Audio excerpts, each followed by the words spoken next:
Romanos capítulo 11, versos 33 a 36.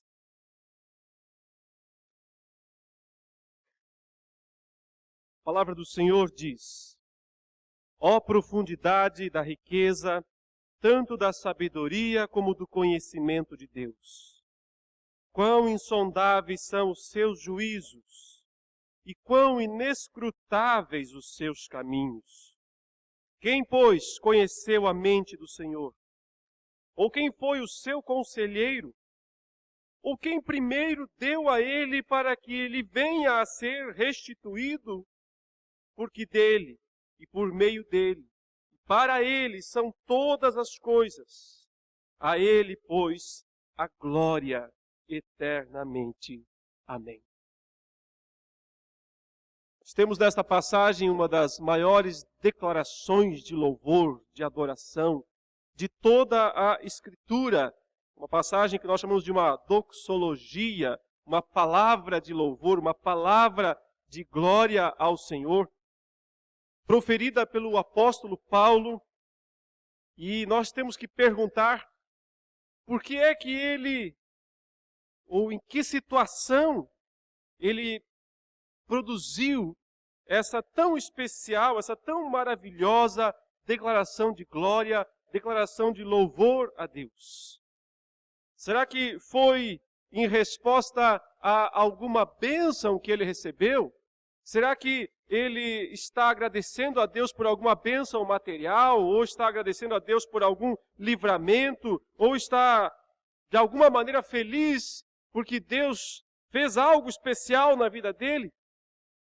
Na verdade, meus irmãos, essa declaração, esses versículos aqui que de uma forma tão intensa rendem glória a Deus, foi proferida por Paulo como conclusão de uma extensa argumentação teológica, através da qual Paulo demonstra a soberania de Deus.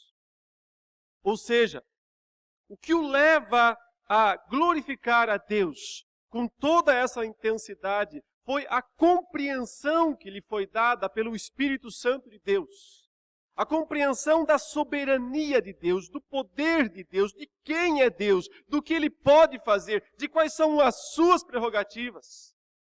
Entender de forma ampla esse conceito da soberania de Deus leva o verdadeiro adorador a glorificar ao Senhor. A nossa reforma protestante tinha 5 slogans, como nós já os conhecemos todos. O primeiro falar da Escritura, que somente a Escritura é a palavra de Deus, é a regra de fé prática. O segundo fala de Cristo, que não há outro mediador, não há outro Salvador, apenas Ele foi enviado a este mundo, e só o nome dele, por causa da cruz que ele carregou e na qual ele foi pregado, pode, portanto, salvar perfeitamente aqueles que se achegam a ele. Não há outro Salvador, não há outro caminho, não há outro mediador. O terceiro slogan fala da graça, até porque se Cristo nos foi dado como único Salvador, então isso já é uma demonstração de que a salvação não é por obras, não é por esforço humano, mas é por uma intervenção divina, é porque Deus agiu de forma gratuita, de forma absolutamente imerecida da nossa parte. E assim Deus ofereceu Jesus Cristo como um sacrifício pelos nossos pecados. Do mesmo modo, a fé, que é o quarto destes slogans, nos fala que a fé não é uma concorrente da graça e nem mesmo uma obra humana, e sim, ela é um instrumento da graça de Deus, que nos salva perfeitamente, mas por causa da graça. A fé não é uma obra humana, ela é sim um instrumento através do qual a graça de Deus nos alcança. E também ela é, segundo a Escritura, um dom de Deus. E a consequência de tudo isso nos leva ao quinto e último dos slogans da Reforma Protestante, que diz: a Deus toda a glória. Portanto, como conclusão, somente Deus deve ser glorificado. Somente Ele é merecedor de toda a glória, de todo louvor, de toda a exaltação. Somente a Deus a glória. Nesta passagem que nós lemos, Paulo glorifica o Senhor pela compreensão que ele tem da soberania do poder de Deus. Há pelo menos 3 declarações aí dentro desta estrutura de louvor que nos levam a entender o que significa dizer somente a Deus a glória. Em primeiro lugar, meus irmãos, dizer que Deus merece toda a glória, que só Ele deve receber toda a glória, significa reconhecer que Deus é maior do que o que nós podemos tentar compreender. Deus sempre será maior. Deus sempre estará um passo além do que aquilo que qualquer ser humano pode entender. Observe o que ele diz. Ó profundidade da riqueza, tanto da sabedoria como do conhecimento de Deus. Quer dizer, quão profundos são tanto o conhecimento quanto a sabedoria de Deus.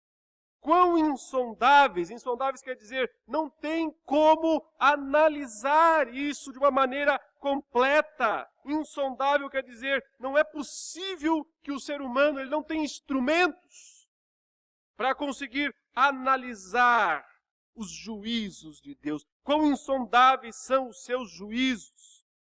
Quão inescrutáveis, quer dizer, não tem como pegar uma lupa e olhar os caminhos, as pegadas, por onde Deus passa. Não tem como avaliar, Ele não deixa rastros. Quão inescrutáveis são os seus caminhos. E aí a pergunta que fecha essa primeira parte é: quem, pois, conheceu a mente do Senhor? Quem conheceu? Quem poderia? Que ser humano poderia compreender os pensamentos de Deus, a grandeza de Deus? Meus irmãos, algo me preocupa muito hoje em dia com relação a muitos que querem ser reformados, que querem seguir a teologia reformada, mas para eles não há mais mistérios. Eles conseguiram resolver todos os mistérios, já compreenderam tudo. Você pergunta para eles, predestinação? Eles dizem, simples, fácil. Deus escolheu uns para o céu e predestinou outros para o inferno. Fácil. Muito embora a Bíblia nunca usa a palavra predestinou para os perdidos. A Bíblia só usa a palavra predestinou para os eleitos, para os salvos. Que palavra se tem na Escritura para os perdidos? A palavra que os teólogos da Confissão de Westminster usaram como preteridos, pré-ordenados. Dá um sentido de abandonados, deixados para trás. Ou seja, Deus escolheu, predestinou para a salvação os que vão crer e deixou os demais, abandonou os demais aos seus próprios pecados para que sigam o seu próprio caminho e recebam a justa condenação pelas suas atitudes. E essa declaração não elimina o mistério. Continua sendo altamente misteriosa essa declaração, esse entendimento. Preocupa-me quando as pessoas pensam que podem solucionar todos os mistérios, que podem dar todas as respostas filosóficas e racionais e conseguirão explicar todas as coisas. Não. A teologia reformada sempre respeitou o mistério, sempre entendeu que Deus é maior, seus pensamentos estão além do que nós podemos entender. Sim, nós podemos entender o que Ele revelou na sua Escritura, mas mesmo isso é limitado, mesmo isso não nos dá uma compreensão plena da grandeza e dos mistérios de Deus. Mas se você perguntar para muitas pessoas reformadas hoje em dia, e o mal? E o problema do mal? Eles dizem simples. Deus criou o mal. Deus determinou, decretou, Ele é o autor do mal. E muitos acham que essa declaração é uma declaração reformada. Ela não é. É uma declaração hiper-reformada, hiper-calvinista. Vai além do que é o calvinismo, vai além do que é a teologia reformada. Ela nunca, a teologia reformada clássica, ortodoxa, nunca teve coragem, nem terá, de dizer tal coisa. Deus é o autor do mal. Por quê? Porque a Escritura não diz. Porque a Escritura não afirma isso. Ao contrário, a Escritura diz que Deus é o Pai das luzes, em quem não há variação nem sombra de mudança, e que toda dádiva e que todo dom perfeito vem dele, e que ele não tenta e nem é tentado pelo mal. O mal como pecado, o mal moral, não se origina em Deus. Mas então como se origina? Da onde vem? Qual é a sua origem? Os teólogos reformados dizem, não sabemos. E ficamos contentes em não saber. Nos satisfaz não saber. Porque a Escritura não diz explicitamente. Nós sabemos sim, que se origina num ser caído chamado Satanás. E que dele passa Adão e Eva, que também se tornam tocados, tomados pelo mal. Mas a origem, como surge, como é que o mal aparece, quais são as razões, quais são os fatores, qual é a química, a Bíblia não fala. E a teologia reformada fica contente em dizer, não sabemos. Humildemente reconhecemos, não sabemos. É melhor dizer, não sabemos, do que ir além da Escritura e dizer, Deus é o autor do mal. Dizer somente Deus a glória significa dizer, não conhecemos totalmente a Deus. Não compreendemos totalmente seus propósitos, seus mistérios. Ele é, continuará, sempre será um Deus misterioso, além da nossa capacidade de compreensão. Sim, é verdade que Deus decretou todas as coisas. E inclusive decretou que o mal existisse. Mas a teologia reformada diz, é um decreto permissivo. Um decreto permissivo significa dizer que Deus decretou que o mal pudesse aparecer. Mas que Ele não é o Criador. Ele não é o autor. E isso é o limite aonde nós podemos chegar. Por exemplo, meus irmãos, a nossa confissão de fé de Westminster, na sua seção 3, ela diz o seguinte, no capítulo 3, seção 1, ela diz, desde toda a eternidade, Deus, pelo muito e sábio e santo conselho da sua própria vontade, ordenou livre e inalteravelmente tudo quanto acontece. Essa é a primeira declaração, ou seja, desde toda a eternidade, Deus, pelo seu conselho santo e pela sua vontade livre e imutável, decretou tudo quanto acontece, tudo o que vai acontecer no mundo, do começo ao fim, Deus decretou. É uma declaração da nossa confissão. Mas veja essa outra declaração paralela, que vem logo em seguida. Eles dizem, porém, de modo que nem Deus é o autor do pecado, ou seja, Deus não é o autor do pecado, nem é violentada a vontade da criatura, ou seja, Deus não obriga o homem a pecar, a sua vontade livre continua sendo livre, e o homem peca porque quer, nem é tirada a liberdade ou contingência das causas secundárias, ou seja, contingência tem até a ver com o sentido de sorte, aquilo que acontece pelo acaso, até mesmo isso acontece no mundo como causa secundária, debaixo da soberania de Deus, permitida e governada por Deus. Alguém racionalista diria, essas duas declarações aqui são contraditórias. Ou você aceita a primeira, ou você aceita a segunda.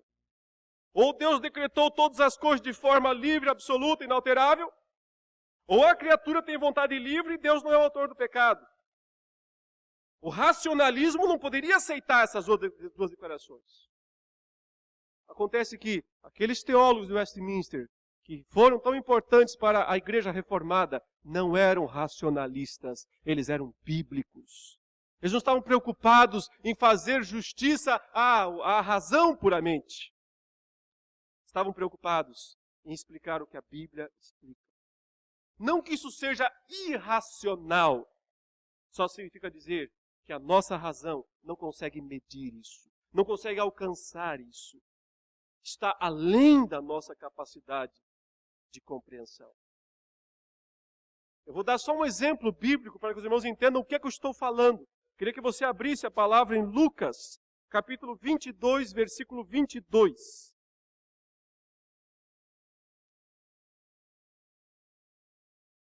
Lucas, capítulo 22, versículo 22. Jesus está reunido com os seus apóstolos na última ceia. Eles estão atemorizados, estão com medo, porque eles percebem que alguma coisa não está certa. Muitos estão querendo prender a Jesus, e o próprio grupo apostólico tem um intruso ali. Judas. No meio da ceia, o Senhor Jesus dá aquela declaração bombástica: um de vocês me trairá, vai me trair. Imagine a situação, estão ali os 12 apóstolos, Jesus, ele fala: um de vocês vai me trair. Começam a se perguntar: sou eu, Senhor? Será que é ele? Será quem é? No meio dessa conversa sombria, o Senhor Jesus dá esta declaração do versículo 22. Ele diz: porque o Filho do Homem, na verdade, vai segundo o que está determinado. Em outras palavras, o que vai acontecer comigo é o que já foi determinado. Estava determinado por Deus que Jesus fosse negado, traído, ferido, crucificado, que ele morresse. Inclusive o homem através de quem ele seria traído também estava determinado. O Filho do Homem, na verdade, vai segundo o que está determinado. Se nós tivéssemos a declaração, o seu fim aqui, nós poderíamos talvez dizer: Deus é o autor do pecado. Deus é o autor do mal. Mas então vem a segunda parte do mesmo versículo que diz: mas ai daquele por intermédio de quem ele está sendo traído. Mas ai daquele por intermédio de quem ele está sendo traído. Ou seja, o responsável, o único responsável, quem vai pagar, quem não poderá alegar desculpa, é Judas, que está traindo o Filho do Homem. Você percebe as duas declarações unidas, uma mostrando a soberania de Deus, a outra mostrando a responsabilidade humana. Essas duas coisas andam juntas na Bíblia, do início ao fim do mundo. E não podem ser separadas. Elas têm que ser mantidas unidas. A teologia reformada nunca separou-as. A teologia hiper-reformada, o hiper-calvinista, fica só com a primeira. Deus é soberano, elimina a liberdade humana. A teologia arminiana, o outro lado, elimina a primeira, fica só com a segunda. Elimina a soberania de Deus e fica só com a liberdade humana. Ambas são racionalistas. Elas pensam ou isso ou aquilo, ou. Se A é verdade, B é falso. Se B é verdade, então A tem que ser falso. Eu só posso ficar com uma das declarações. Ou Deus é soberano, totalmente livre, ou o homem é. Mas a Bíblia diz, as duas coisas são. Isso não pode ser plenamente compreendido por nós. Isso está além da nossa capacidade de compreensão. Por isso que Deus é um Deus misterioso. É por isso que nós sempre temos que pensar que essas coisas estão além da nossa capacidade de compreensão. Às vezes, as pessoas querem argumentar que Deus é o autor do mal por causa daquela passagem de Isaías 45, 6 e 7, que diz assim: para que se saiba, até o nascente do sol e até o poente, que além de mim não há outro, eu sou o Senhor e não há outro. Eu formo a luz e crio as trevas, faço a paz e crio o mal. Eu, o Senhor, faço todas essas coisas. Está vendo? Está na Bíblia. Deus está dizendo: eu faço a luz, eu crio as trevas, faço a paz e crio o mal. Como você me diz então que Deus não é o autor do mal? Isso aqui não é mal moral. Isso aqui não é mal como pecado. Isso aqui é mal como calamidade. É claro que Deus é o autor de todas as coisas que acontecem no mundo. É claro que se tem um terremoto em algum lugar, sim, Deus é o autor. Se tem algum tsunami em algum lugar, sim, Deus é o autor. Porque Ele é o autor de todas as coisas que acontecem. Ele não é o autor do pecado, da pecaminosidade humana. Aqui na passagem, quando ele diz eu crio a luz e as trevas, eu estabeleço a paz e crio o mal, porque está dizendo, eu vou trazer Nabucodonosor, primeiro Ciro, o Ciro que no futuro vai libertar Israel, já é uma amostra de que eu sou um Deus misterioso, mas eu vou trazer também, antes disso, Nabucodonosor, ele virá, e ele vai destruir a terra de Israel, e ele vai levar todo mundo cativo para Babilônia. Isso é mal, esse é o mal, no sentido de calamidade, de destruição. Não está dizendo que Deus é o autor do pecado de Nabucodonosor, ou do pecado do povo de Israel. Judas é o autor do seu próprio pecado. Muito embora Deus tenha determinado que ele fizesse o que fizesse. As duas verdades têm que ser mantidas. Nós não podemos ficar com uma, excluir a outra. Porque a Bíblia não faz isso. Portanto, meus irmãos, em primeiro lugar, dizer que Deus deve receber toda a glória, todo o louvor, é reconhecer que Ele sempre será maior. Os seus pensamentos sempre serão superiores. Inclusive, no final do capítulo 45 de Isaías, no verso 15, ele diz: verdadeiramente, Tu és Deus misterioso, ó Deus de Israel, ó Salvador. Se Deus não é mais misterioso para nós, é porque nós estamos adorando um ídolo. Um ídolo que nós limitamos. Um ídolo é algo feito, é desse tamanho, todo mundo sabe, todo mundo compreende. Deus é incompreensível e misterioso. Em segundo lugar, Paulo louva ao Senhor porque Deus não é obrigado, não tem a obrigação de fazer nada que alguém possa exigir. Veja lá novamente em Romanos 11, no versículo 34 e 35, no final ele diz: ou quem foi o seu conselheiro, ou quem primeiro deu a ele, para que lhe venha a ser restituído. Quer dizer, aqui, meus irmãos, o que Paulo está trabalhando é o conceito de justiça. Ele está dizendo, por acaso Deus deve alguma coisa a alguém? Precisa de conselho de alguém? Pediu alguma coisa emprestado para alguém? Alguém pode cobrar alguma coisa de Deus?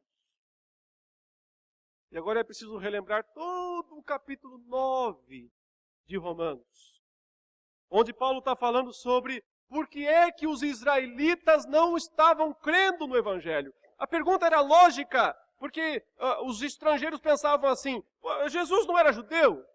Era judeu. Ele não veio para os judeus? Veio para os judeus. Ele não pregou para os judeus? Pregou para os judeus. E por que os judeus não creem? Porque a maioria da igreja é de estrangeiros. Cadê os judeus? E aí, na cabeça das pessoas ficava assim, a palavra de Deus falhou.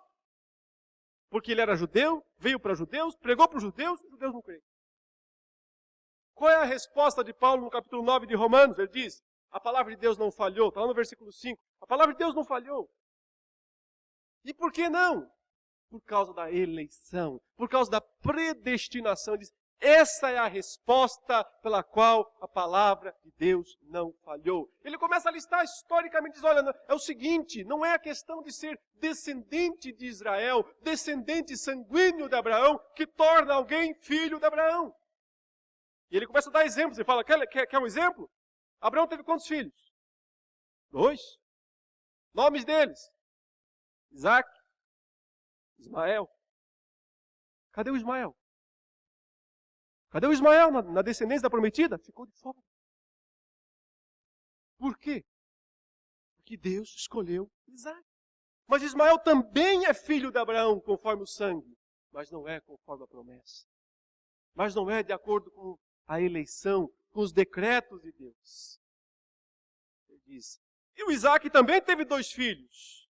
Alguém podia até dizer, mas o Ismael não era filho de Sara, o Ismael era filho da escrava, então não podia mesmo dividir a herança, não podia mesmo ser da promessa. Tá legal. Isaac. E os 2 filhos de Isaac? Por acaso um era da escrava? Não, eram gêmeos. Eram gêmeos. E aqui está o ponto mais incompreensível da palavra de Deus. Ele diz, eram gêmeos. Veja comigo, volte lá em Romanos 9. Leia a declaração que o apóstolo Paulo faz. No verso 11, quando ele diz,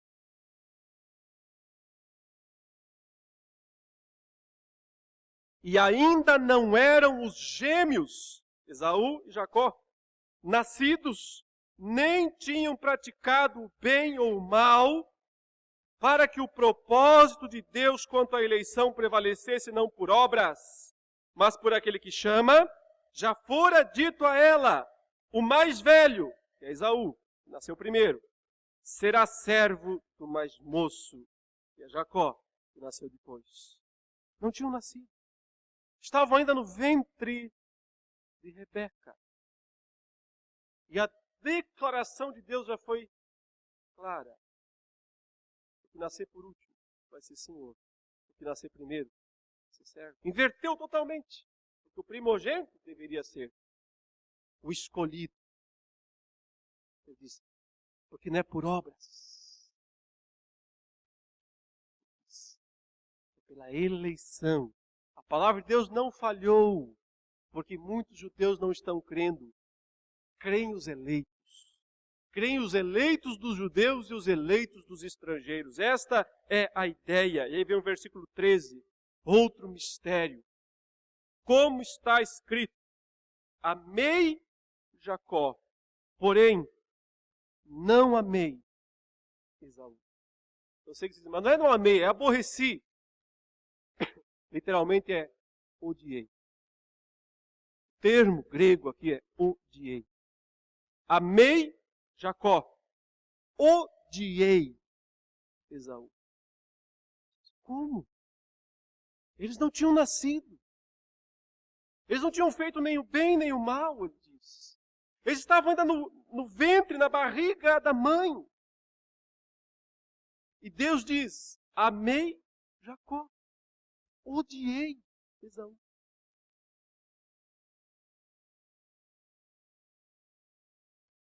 Isso é a verdade da palavra de Deus. Mas é mistério. Altamente misterioso. Ninguém consegue resolver plenamente esse dilema. É assunto de fé. Por que é que Deus amou Jacó? Ele era melhor? Era bonzinho? Foi uma pessoa boa durante a vida? O nome já diz, era enganador, trapaceiro. Amor não tem explicação. Amor simplesmente é. Por que Deus odiou Esaú? Ele era muito pior que Jacó? Uma breve explicação sobre o ódio de Deus. É diferente do nosso. Porque o nosso ódio é motivado por algo que nos ofende, por algo que desperta a nossa ira, geralmente associado ao nosso pecado. Como Deus não tem pecado, como Deus não é tocado pelo mal, como Deus não tem nenhuma atitude maligna ou perversa, dizer que Deus odiou equivale a dizer que Ele não amou. que vai dizer que a ira dele está sobre essa pessoa.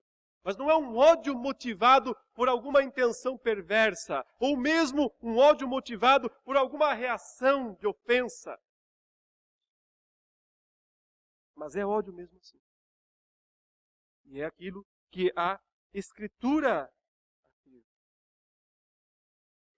Veja que o apóstolo Paulo percebe que alguém vai fazer uma pergunta agora. Talvez ela passe na sua cabeça nesse exato momento. É a pergunta do versículo 14. O próprio Paulo percebe que essa pergunta vai surgir. Depois que ele falou um negócio desse, vão perguntar isso aqui, não tenha dúvida nenhuma. Qual é a pergunta? É justo? Mas isso é justo? Está aí no verso 14. Que diremos, pois? Há injustiça da parte de Deus? Certo? É claro, é do homem. É do ser humano pensar, mas como é que pode? Eram dois bebês, os dois estavam lá no ventre, tinham nascido. E Deus diz, amei esse, não amei aquele. A pergunta lógica é justo? Mas isso é justo? Isso não é justo. E é por isso que aqueles que não aceitam predestinação, que não aceitam eleição, eles querem defender a justiça de Deus. Eles pensam, não é possível porque não é justo. Mas Paulo não era bobo, ele sabia que essa pergunta surgiria. Mas a questão é, qual é a resposta? Qual é a resposta? Qual é a explicação? Por que é que não é injusto? Olha aí, Paulo diz, de modo nenhum, ou seja, não é injusto não. Deus não está sendo injusto de jeito nenhum. Mas por que não? E aí vem a explicação a partir do versículo 15. Que é a mesma lá no capítulo 11, quando ele diz, Deus deve alguma coisa para alguém? Alguém emprestou para que ele tenha que devolver agora? A ideia aqui é o seguinte, Deus não é obrigado a usar a sua misericórdia com todos. Esse é o argumento. Veja, pois ele diz a Moisés, terei misericórdia de quem me aprouver ter misericórdia, e compadecer-me-ei de quem me aprouver ter compaixão. Assim, pois, não depende de quem quer ou de quem corre, veja, do esforço humano, mas de Deus usar a sua misericórdia. Para isto mesmo, porque a Escritura diz a Faraó, para isto mesmo te levantei, para mostrar em ti o meu poder, e para que o meu nome seja anunciado por toda a terra. Logo, tem ele misericórdia de quem quer, e também endurece a quem lhe apraz. A palavra é misericórdia. A explicação do apóstolo Paulo, pela qual ele diz que Deus não é injusto por ter escolhido uns e não ter escolhido outros. A resposta é a misericórdia de Deus, que ele pode usar como ele quiser. Misericórdia pressupõe queda, pressupõe pecado. Você não usa de misericórdia com alguém que merece, mas com alguém que não merece. Então, necessariamente, o decreto da eleição, o decreto da predestinação tem que vir depois do decreto da queda, do decreto da permissão da queda. Ou então a palavra misericórdia não faz sentido. Então Deus primeiro permite que o homem caia, permite que o homem peque. E depois ele decreta salvar uns e deixar os outros no seu próprio pecado, seguirem a própria dureza do seu coração e até mesmo, e aí o exemplo de Faraó é mais um mistério, endurecer o coração. Endurecer um coração duro, não endurecer um coração mole. Faraó não é um crente, é um incrédulo. Faraó não quer fazer nada para glorificar, ele não quer liberar os egípcios para saírem, ele quer prendê-los, ou os israelitas para saírem do Egito. Ele quer prendê-los ali.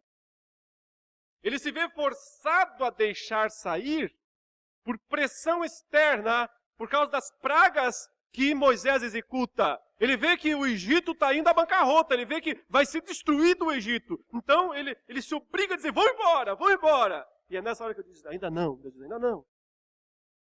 Calma aí. Só foram 4 pragas. Eu quero fazer 10. Na quinta, não pode ir. Não, ainda não. Só na 10ª. Para mostrar em ti o meu poder. Mas observe, não é um faraó crente, de coração aberto, que Deus está mudando o coração dele para mal. Ele é mal, ele é incrédulo, ele é pecador, ele quer o mal. Deus só diz, vai em frente nisso. Eu te dou uma ajuda nisso daí. Para minha glória ser mostrada de maneira ainda maior. Mas a Bíblia, meus irmãos, não ensina dupla predestinação. E a Bíblia não diz que Deus determinou a eleição depois ou antes de determinar a queda. A misericórdia de Deus é um instrumento, é a garantia da justiça de Deus. É a explicação de Paulo. Deus é justo, porque é uma questão de ele usar a sua misericórdia para uns. Ele não é obrigado, ele não é devedor de ninguém. Não são pessoas neutras que ele diz, vou salvar uma e vou condenar a outra. Então seria injusto. São 2 caídos. Esaú e Jacó não nasceram, mas já são caídos. São filhos de Adão. Já são caídos. Deus decide amar um, não outro. Isso é misericórdia apenas. Continua sendo incompreensível. Continua sendo misterioso. Ninguém, ou eu pelo menos, não quero, não tenho a pretensão de resolver esse mistério. Eu só estou dizendo, isso mostra a glória de Deus. Isso mostra seu poder inominável. Sua grandeza que ultrapassa toda a nossa capacidade de compreensão. E aí isso me leva ao terceiro ponto desta história, que é justamente um resumo de toda essa declaração de Paulo no capítulo 11. Vamos para o 11, daqui a pouco a gente volta de novo para o 9. Vamos lá de novo para o 11, para a última frase, a última declaração do versículo 11, o 36, em que ele diz, porque dele, e por meio dele, e para ele são todas as coisas. A ele, pois, a glória eternamente. Amém. Sabe o que impressiona? No início da minha conversão, eu conhecia Jesus dentro de um ambiente em que se pregava predestinação. Até de uma forma um pouquinho mais dura, até meio dupla. E eu tinha uma dificuldade tremenda com predestinação. Porque ficava repercutindo na minha cabeça, não é justo, não é justo, não é justo, não é justo, não é justo. E quando eu li a explicação da misericórdia de Deus, eu ainda dizia, mas mesmo assim não é justo. Ainda assim não é possível. Sabe quando foi que os conflitos se resolveram? Volte lá para Romanos 9. Foi quando eu li a segunda resposta de Paulo. No versículo 19, Paulo antevê que as pessoas vão fazer mais uma pergunta. Ele já anteviu a pergunta de, isso é justo? É, por causa da misericórdia que Deus usa como Ele quiser. Agora ele antevê que vai ter uma pergunta mais dura agora. A pergunta do verso 19 é, tu, porém, me dirás, de que Deus se queixa? De que se queixa Deus ainda?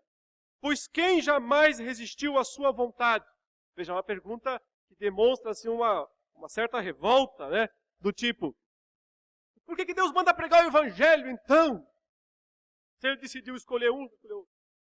E por que Deus então se queixa que as pessoas não creem? Se ele... Essa é a ideia aqui. De que Deus se queixa? Porque Deus se queixa de alguma coisa, então. Essa também é uma pergunta natural que surge como consequência da compreensão de que não é justo. Mas a resposta,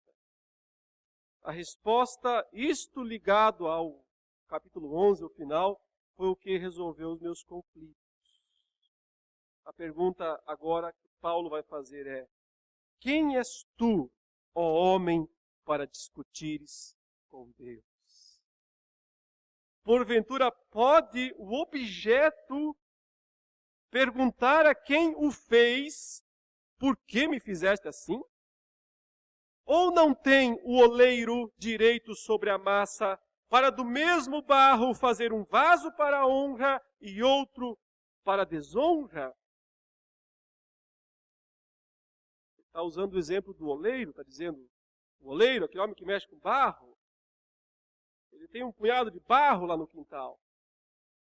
Ele pega um pouco desse barro, coloca, modela e faz um vaso de honra. E chega para sua esposa e diz: querida, está aqui um vaso belo para você colocar em cima da mesa. Coloque flores dentro dele. Ele vai enfeitar a casa, é um vaso de honra. Ele pergunta para ela: querida, você precisa de mais alguma coisa? Ela diz: eu precisava de uma lixeira. Também, ele diz: não tem problema, sobrou barro. Ele vai lá e pega o mesmo barro. Ele acabou de fazer um vaso de honra. E agora ele faz um vaso de desonra, um vaso para colocar coisas sujas dentro dele, porcarias. Do mesmo barro. A pergunta é: quem manda? Quem tem direito sobre quem? O barro manda no oleiro? Ou é o oleiro que manda no barro?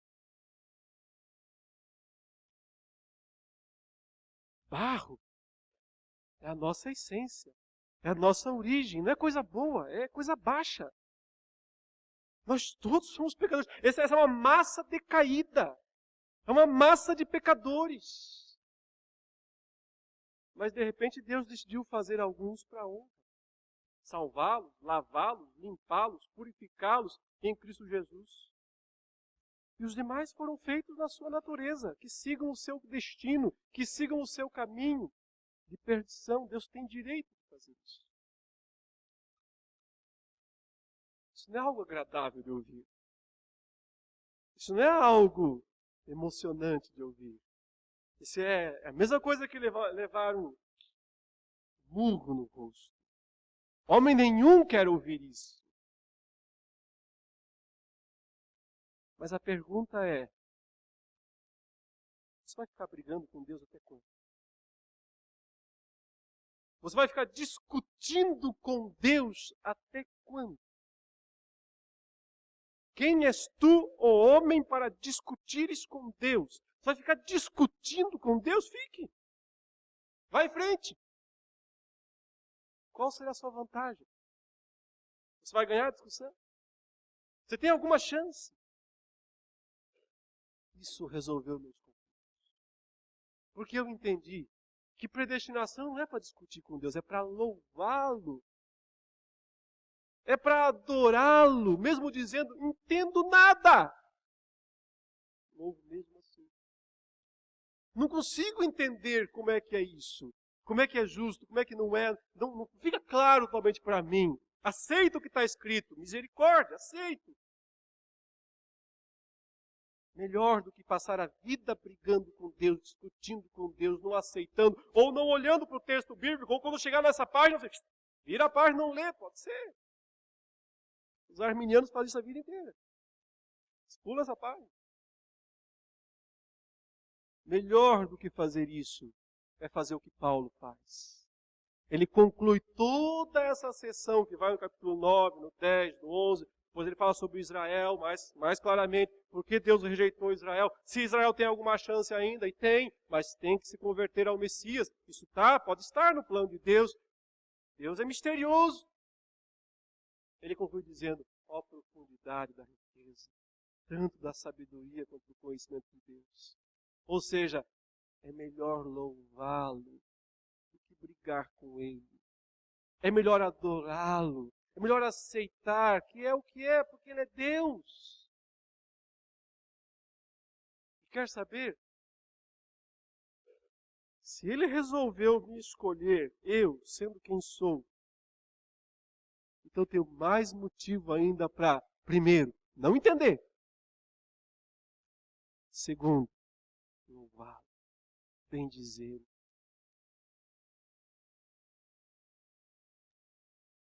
Uma questão de direito. É a diferença entre Deus e o barro. Deus e a criatura. O que você fará? Passará a sua vida discutindo com Deus?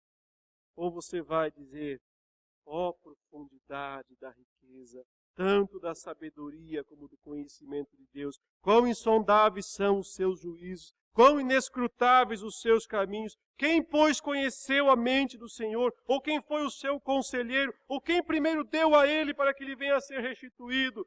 Porque dele, e por meio dele, e para ele são todas as coisas. A ele, pois, a glória. Somente a ele a glória. Não sobra nada para nós. Não sobra nada para o barro. Não existe doutrina que exalte mais a Deus e rebaixe mais o homem do que essa. Não sobra nada para o ser humano. Toda a glória, todo o louvor só fica para Deus. Por isso que não há espaço na teologia reformada para estrelismos humanos. Não há espaço para louvores humanos. De quem quer que seja, onde quer que seja.